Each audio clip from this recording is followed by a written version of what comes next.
All right, so we're here in Premiere. I'm just gonna show you a couple things on the footage that you just watched, and then I did a wideness test in the studio, so we'll take a look at that too. But one of the things you probably noticed is the shaky vignette here on the Rokinon.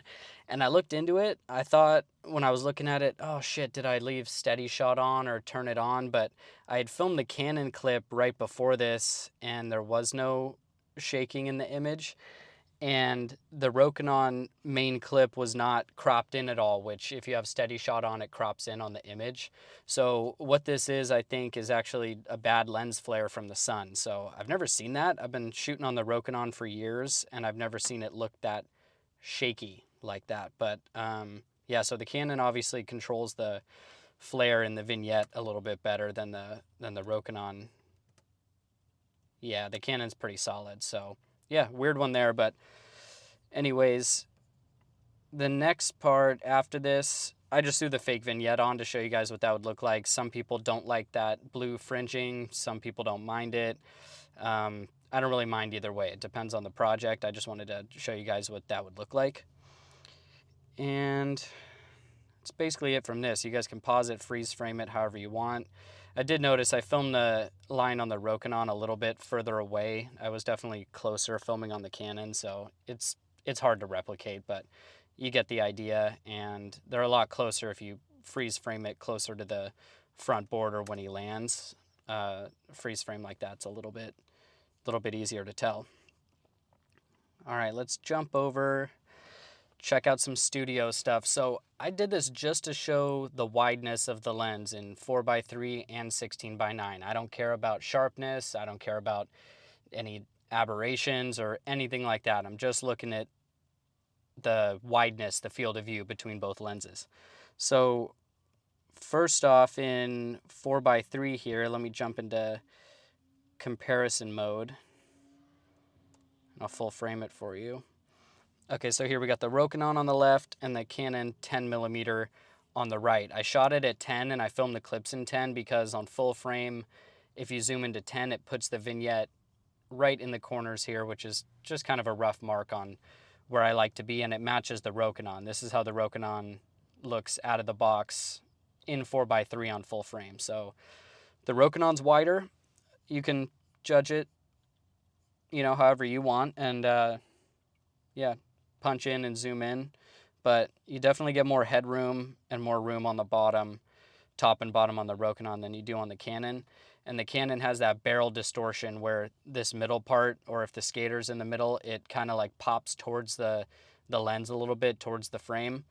And the Rokinon has a little bit of a flatter field of view. So, and you can take some of this out. I'll show you that in a minute with a lens curvature, which some people like to do to flatten the field of the Canon a little bit. But out of box, this is what it looks like. Okay, and then for reference, here's the Canon full frame at 8mm, which you get a whole bunch more vignette. It'll kind of trick you into thinking that it's wider when it's not. It's just the image circle that's bigger. So if I jump over to, yeah, if I crop in on the 8mm on full frame, this is just a straight crop in to put the vignette in the corners. This is how it'll end up looking. You probably wouldn't release it like this with all this crazy vignette on there. So if you compare that to the Rokinon's still wider, top and bottom, than the Canon is at 8mm cropped in a little bit. So that image circle will trick you, but the Rokinon's actually still wider. All right, now let's check out 16x9. So if I go full frame on this, on the Rokinon, how I shoot 16x9 is I use clear image zoom on the Sony to like about 1.3 times crop, and that puts the vignette just in the corners, which is roughly where I'd want it. And then on the Canon, I used the zoom on the lens to do it, and it was around 12.5mm on full frame to put the vignette right in the corners. So you can see again, the Rokinon is for sure wider, and the Canon, you might get a little bit more room left and right, but it's only wider horizontally, but the Rokinon's wider vertically, and that's what I'd rather have if you're trying to keep a whole skater in frame or not getting too close. And then this is to show you guys where we lose the vignette. So On the Canon on full frame, it's at 14mm, so you totally lose the vignette. And then on the Rokinon, you don't have a zoom, but you lose it when you go into 1.5 times crop.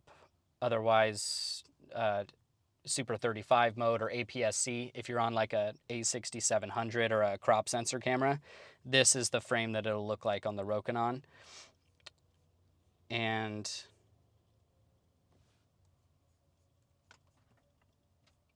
then there's the Canon at 15mm on full frame, so you can see how punched in it is. I wouldn't film with it on 15, but super good for photography if you're shooting photos. Or maybe you like that look. I don't know. It's up to you.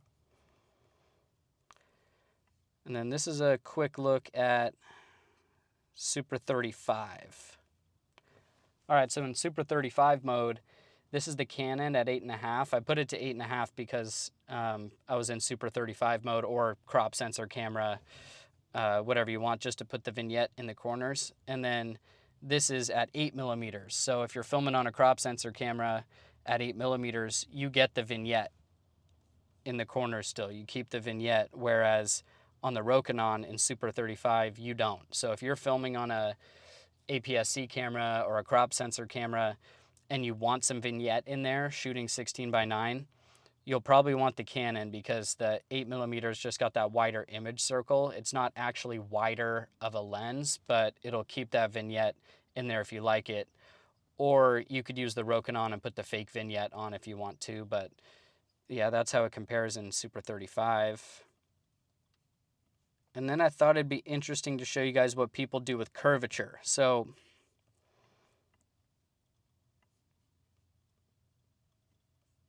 on here, I took a frame in 16:9, or filmed full frame on the Sony with the Canon at 10mm, so you get a lot of this vignette. You could crop it to 4:3 and have just that little bit, but this is what you get in 16:9. And then I kept that Rokinon at the 1.3 times crop. This is how I'd film with it in 16:9. So then if I go over to effects and look up lens distortion, let's pop that on the Canon.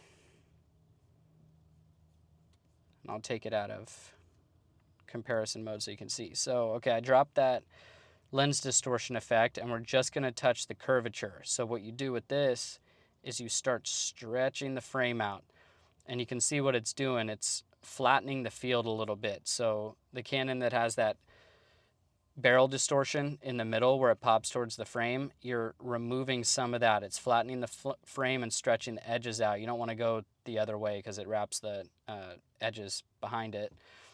So you pull this way, and you can even use this all the way up to just put the vignette in the corners. And it's a little bit off because I'm using a lens adapter. Sometimes it shifts the lens left and right. So you can do that and then, crop in and pan it over to keep that left side of the frame, whatever you want to do. But yeah, you can use this lens curvature to flatten the field a little bit and put the vignette where you want it. And then if you go in comparison view next to the Rokinon, now they're super similar because that curvature flattens the field a little bit. It doesn't crop as much on the top and the bottom, so it keeps that wide look.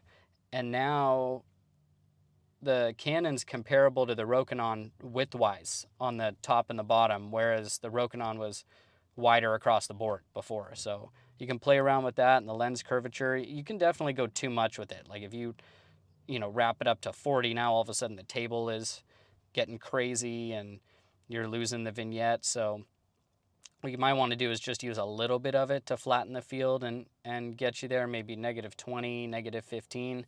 And then you can just use a straight crop the rest of the way for the vignette. And then because you cropped, you lost a little bit, but you're kind of within the margin. So people like to play with that. I think overall, the Canon's the more versatile lens than the two. You can use it on crop sensor, you could use it on full frame, go 4:3, 16:9, the whole thing, but it's like 5 times the cost. So I ended up keeping the Rokinon because I can film in 16:9, it looks good. I can film in 4:3. I like where the distortion lands in the middle here. It's not too crazy of a barrel distortion, but it's not super crazy flat. I think it's got a good look. So yeah, I think I covered most of it. I realized going through this, there's probably so many combinations I could check out, and I'm sure I missed 10 of them at least. So if you guys got questions about that, or thoughts or comments, or an opinion on which lens you would use, then drop it down below, and thanks for tuning in.